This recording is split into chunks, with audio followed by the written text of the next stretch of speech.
मोहित हमारे साथ कनेक्ट हो गए हैं। मोहित दहिया शहीद नरेंद्र सिंह के बेटे हैं। बहुत मुश्किल से उनके साथ ये कनेक्शन हुआ है, जहां हम उनसे बात करने की कोशिश कर रहे हैं। मोहित, हम समझ सकते हैं आप किस स्थिति में इस वक्त हैं। आपके चेहरे को देख के हम अंदाजा लगा सकते हैं। पूरे देश की सरकार, पूरे देश की जनता इस वक्त आपको देख रही है और सुन रही है आज तक पर। आप क्या कहना चाहते हैं देश की सरकार से?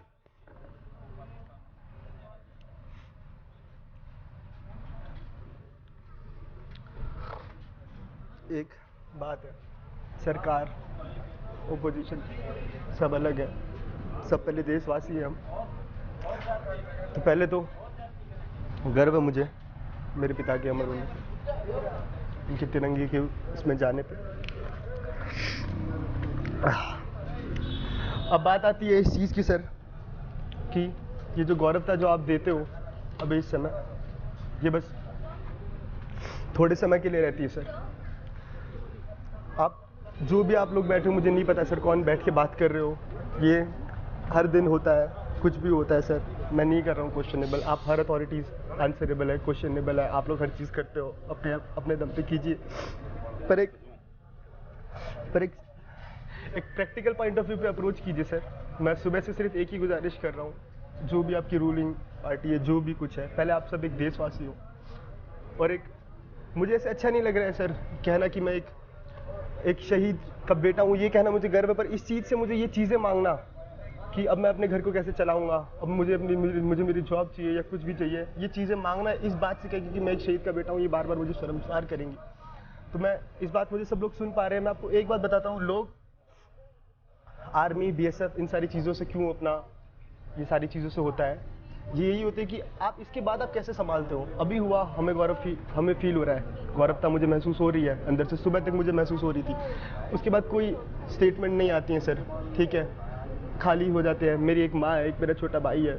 अब एक बात बताऊँ, अब मैं इधर उधर पहले जॉब ढूंढूँ जाके कि माँ को संभालूँ कि घर को संभालूँ, किस को संभालूँ। आप एक बात बताओ मुझे, वो गौरवता नीचे जाती है कि नहीं जाती? आप मुझे एक बात बताओ, ये गौरवता मुझे खाने को देगी? हाँ, अगर मैं एक ही बात कह चुका हूँ कई बार, अगर मेरे पिताजी ने 2 मिनट नहीं सोचा एक गोली खाने के लिए देश के लिए, तो आप लोग इतनी प्लीज़ देर मत लगाइए, ताकि मेरी माँ भी हो पाए और हम भी अपना आराम से रह पाए। आप अपना करिए जो भी आपको देश, इधर उधर की जो आप बातें करते हैं, पर आप सब एक देशवासी हैं। हम अपने हर सेकंड से अपने देश के लिए कर रहे हैं। नेशनलिज्म का ट्रू मतलब यही है कि हम जो भी करें अपने देश के लिए कर रहे हैं। इस बात का ध्यान रखिए कि जवानों की अगर ऐसी कुछ चीज़ें होती है तो उन्हें पोलिटिसाइज करने से बेटर है कि आप हेल्प करें किसी की। क्योंकि मेरे पिता ने अगर देश की पूरी हेल्प की है, तो आपका इतना तो फर्ज बनता है कि आप बस मेरी थोड़ी सी हेल्प कर दें, एक बस, ताकि मैं घर चला पाऊँ अपना। उसके बाद मुझसे आपसे कुछ नहीं चाहिए, मैं अपने देश की सेवा अपने आप करूँ। अभी तक मैं शर्मसार नहीं हुआ हूँ, बस मुझे पर अब आगे शर्मसार मत कीजिएगा कि हर चीज़ पे देरी पहुँचा के। प्लीज़ मुझे एक अश्योरिंग स्टेटमेंट या कुछ भी हो यार, इतना तो आपका फ़र्ज़ बनता है। जब अगर मेरे पापा ने आपके लिए इतना नहीं सोचा पूरे देश के लिए, तो प्लीज़ आप टूटने मत दीजिए मुझे। सुबह से मैंने दाग दिया है उन्हें, मैं हर चीज़ से रखा हूँ, मुझे फैमिली संभालनी है, मैं बड़ा बेटा हूँ। तो प्लीज़ रीच आउट कीजिए, हर चीज़ को पॉलिटिकली मत लीजिए। प्लीज़ समझिए, आप लोग अपनी जो बहस वगैरह कर रहे हैं करिए, पर एक देश का मुद्दा है, एक पहले आदमी का मुद्दा है, एक लाइफ का मुद्दा है पहले। तो अगर वो जो चीज़ हुई है, प्लीज़ उसको थोड़ा बेटर बनाने की कोशिश कीजिए। Please help us out. बिल्कुल, संबित पात्रा यहाँ मेरे साथ हैं। सिस्टम का सर वो सबको पता है। संबित पात्रा से आप सीधे बात कर सकते हैं मोहित, और संबित आपकी सारी बातें सुन रहे हैं। संबित, मोहित की बातें सुनने के बाद आप कुछ कहना चाहते हैं, उनको भरोसा दिला सकते हैं कुछ? देखिए, मैं मोहित जी को नमस्कार करूंगा, और मोहित जी का एक बहुत बड़ा कर्ज इस देश पर है। अभी उन्होंने कहा कि उनको गम भी है, उनको खुशी भी है। खुशी इस बात की है कि उनके फादर इतने साहसी थे कि उन्होंने अपनी शहादत दी, और स्वाभाविक है, पुत्र होने के नाते पिता को खोने पर गम भी है। और एक बड़ी बात उन्होंने ये कही कि इस पे पॉलिटिसाइजेशन नहीं होना चाहिए। मैं बिल्कुल नहीं चाहूँगा कि किसी प्रकार से एक नेता के रूप में बात करूँ। हम लोग क्या चीज़ है? आज जिस मुकाम पे मोहित हैं, मुझे लगता है देश हमको नहीं उनको सुनना चाहती है। मैं इतना ही आश्वासित, मैं तो छोटी सी चीज़ हूँ, इतना ही कह सकता हूँ, इस आर्मी पे मुझे भरोसा है, मोहित को भरोसा है कि ज़रूर उनके पिता के साथ जो हुआ है उसका बदला यही इंडिया की साहसी आर्मी अपने समय पर, अपने तरीके से, अपने स्थान पर अवश्य लेगी। इससे अधिक मैं और कुछ नहीं कह सकता। इतना अवश्य ढाढ़स दिला सकता हूँ कि भविष्य में आपको कोई परेशानी नहीं होगी, हम सब आपके साथ खड़े हैं। मोहित जो बातें कह रहे हैं संबित पात्रा, उसमें मैं मोहित से ये सवाल पूछता हुआ भी अच्छा नहीं मेरी लगूंगा बात सुनिए, नहीं कि नहीं मोहित सर, आप इनके पहले हिसाब से बदला उन्होंने चाहते पूरा हैं या पहले politicize किया है। अपना सर, सुरक्षित भविष्य diplomatic चाहते हैं? जी सर, कि मैंने सिर्फ इतना कहा है सर, बदला सर। आप एक बात बताइए मुझे, क्या एक सर के बदले एक सर आके आज तक कभी कोई सेटिस्फाई हुआ है? आप मुझे एक बात बताओ। मेरे पिता की जो जगह है वो नहीं आ सकती है। देश अपनी सेवा करेगा, अभी भी लोग लगे हुए हैं, आप बातें कर रहे हो, अभी भी लोग खड़े हैं वहाँ पे। और सर आपने इतना पॉलिटिकली ये घुमाई है सर ये बात। प्लीज सर, मैं आपसे सिर्फ एक पॉलिटिकल वर्ड में प्रैक्टिकली कह रहा हूँ, एक मैन टू मैन कह रहा हूँ। एक जॉब मांग रहा हूँ सर मैं आपसे अपने छोटे भाई के लिए। इतना नहीं दे सकते हो क्या यार आप लोग? इतना नहीं बोल सकते हो? इस बात के लिए मुझे बार बार कहना पड़ेगा क्या? कि क्या ये सरकार उसको इतनी एश्योरेंस भी नहीं दे सकती कि उसके पिता ने अगर देश के लिए गोली खाने से पहले नहीं सोचा तो देश भी उसके साथ खड़े होने से पहले सोचेगा नहीं? देखिए, मुझे लगता है कि मोहित ने अपनी सूझबूझ दिखाई है और अपने बुद्धिमत्ता भी दिखाई है कि बहुत ही सही तरीके से उसने परिस्थिति को हम सबके सामने रखा है। और आपने अगर सुना होगा, इससे पहले हमने आश्वासित किया, बार बार राजनीतिक कंठ का प्रयोग करते हुए राजनीति अगर मैं यहाँ पे करूँगा तो मुझे लगता है कि ये फलानी सरकार है, ये आपके लिए बिल्कुल करेगी, तो मुझे लगता है देशवासियों को भी अच्छा नहीं लगेगा। यहाँ जो बड़े अफसर बैठे हैं उनको भी अच्छा नहीं लगेगा। यहाँ खुद BSF के पूर्व DG बैठे हैं। एक प्रोटोकॉल होता है, किसी परिवार को, मैं इतना बिल्कुल अपने हृदय से कह सकता हूँ, कोई भी सरकार हो, किसी भी परिवार को जो आर्मी में है, जिसका शहादत हुआ है, उसको कभी भी सड़क पे नहीं छोड़ा जाए। सरकार हमेशा के लिए, चाहे किसी की भी सरकार हो, वो भारत की सरकार है।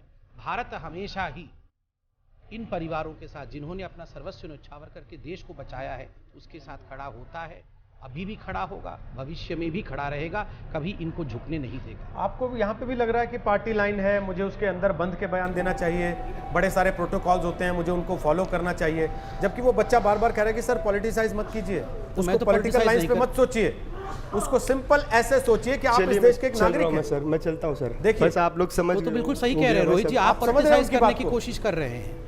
मोहित, आप कुछ कहना चाहते हैं? मैं चलता हूँ। सुनने के बाद आप इस बात को कुछ कहना चाहते हैं? आपके मन में फिर कुछ आ रहा है तो बोलिए, खुल के बोलिए अपनी बात, रोकिए मत अपने आप को। नहीं सर, नहीं सर, आपको इनकी बातों से भरोसा होता सर है? मैं इससे स्पष्ट भाषा में कुछ नहीं कह सकता हूँ। मैं पहले कह चुका हूँ, मुझे पॉलिटिसाइज नहीं करना है सर। ये इधर उधर की बातें कर रहे हैं। एक आप इतना नहीं कह सकते हो क्या नेशनल टीवी पे कि हाँ आपको जॉब मिलेगी? कितनी सी बात में आपको कहने में, कोई बात नहीं है, मैं अपने आप कर लूँगा। आप लोग नमस्कार मेरा देश से। और कि एक बच्चा टीवी पर बैठकर जयवीर शेरगिल ये कह रहा है कि मेरा भविष्य सुरक्षित है, इस बात को कहने में 5 मिनट मत लगाइए। मेरे पिता ने जान देने के लिए 5 मिनट सोचा नहीं था। हम उसको टीवी पे वो एश्योरेंस नहीं दे पा रहे। आपने मुझसे पूछा नहीं, फिर मैं आपको वो बयान भी सुनवाऊंगा मोदी जी का, 56 इंच वाला, जिसको सुनने के बाद आपको ये, मैं चाहूंगा कि वो आपको चुभे आज। नहीं। और चुभे तो कम से कम आप उस जोर के साथ उस बच्चे को कम से कम ये तसल्ली दे देते जिस जोर से आप कह रहे थे कि 10 सिर। रोहित जी, चिल्लाना आवश्यक नहीं है। आपने कहा कि एश्योरेंस नहीं दिया, जबकि टीवी पे एश्योरेंस दिया गया। और आप आर्मी और BSF के बीच में लड़ाई करवाने की कोशिश ना करें। मुझे जब नहीं आर्मी चाहिए कह था, रही है कि वो एश्योरेंस उस बच्चे को चाहिए था जो नहीं पाने के बाद ये कहते हुए उठ गया कि आप पॉलिटिसाइज करते रहिए। को दे दूं। वो एश्योरेंस मुझे नहीं चाहिए था, वो एश्योरेंस उस बच्चे को चाहिए था। आप अपने दिल पे हाथ रख के कहिए, आप मानते हैं उस बच्चे ने एश्योरेंस मान लिया आपका? देखिए, मैं आपको लगता है कि वो आपकी बात से तसल्ली बख्श होके गया? रोहित जी, मैं एक बात बताऊं, आपको लगता है? उस बच्चे ने एक बड़ी बात कही कि पॉलिटिसाइजेशन मत करिए। एश्योरेंस जैसे देना चाहिए था वैसे एश्योरेंस दिया गया। देखिए रोहित जी, आप अपने दिल पे हाथ रख के कहिए, आपको लगता है कि उसको तसल्ली हो गई आपकी बात? रोहित सरदाना यहाँ बीजेपी कांग्रेस उस बच्चे लड़ाना को ये चाहता लग गया, है, मैं वो बात उस नहीं करना बच्चे को ये चाहता। लग गया सर मत लड़िए, मुझे आप- कांग्रेस की जरूरत नहीं है आपसे कैसे- लड़ने के लिए, कैसे- मैं इस देश का नागरिक हूं। नहीं, आपने- जिस दिन मेरे देश के जवान नहीं, का सर काट के ले एश्योरेंस जाएगा कैसे दिया पाकिस्तान, जाता है? मैं सवाल पूछूंगा आपसे। कैसे एश्योरेंस? तो आप बोल रहे हैं कि 1 रैंक 1 पेंशन BSF को दिया जाए, आर्मी मना मैंने कर रही नहीं है। कहा, मैं मैंने उनकी आर्मी बात और को BSF रोका। लड़ाई मैंने करवाऊंगा कहा यहाँ कि पे इस बात भी। पे तो सरकार कहती कि हम कमेटी नहीं, बनाएंगे। आप बताइए, एक बच्चे को तो आर्मी एक चीज मना कर रही है, BSF एक चीज कह बच्चे रही को है। तो हम assurance मैं दे यहाँ सकते हैं बैठ के यहाँ से। यहाँ पे 1 रैंक 1 पेंशन BSF को दिया जाए, आर्मी के संबित खिलाफ पात्रा, कैसे मेरे बोल मुंह सकता से हूँ? 1 रैंक 1 पेंशन का शब्द नहीं आपने निकला। कहा है अभी। आप वही कर रहे हैं जो आप करते आए हैं बिल्कुल लगातार, नहीं, और रोहित जिसकी जी। वजह से वो रोहित बच्चा जी, कह रहा था कि साहब हमारे साथ कम से कम ऐसा मत कीजिए। रोहित जी, हमारे उसने पिता कहा- ने आपकी रक्षा के लिए रोहित 2 जी, मिनट सोचा नहीं उस था। बच्चे ने बार बार आपको कहा पॉलिटिसाइज मत करिए, बार मुझे बार कहा- आप पॉलिटिसाइज करने की कोशिश मुझे कर रहे कहा- हैं। एश्योरेंस के लिए कहा, हमने एश्योरेंस दिया, डॉक्टर जनता साहब, ने मुझे देखा कहा- है। उन्होंने कहा कि एक नौकरी चाहिए, मैंने आप कहा जिस आपको भी पार्टी के नौकरी, राष्ट्रीय प्रवक्ता हैं, आपके वही सरकार है। नहीं और रोहित जब जी, आप ऐसा बोलते हैं डॉक्टर साहब, रोहित तो जी, मैं आपके साथ अपनी हूं, पार्टी का रोहित- इकबाल कम कर रहे हैं, इस बात बिल्कुल को नहीं रोहित जी, समझिए।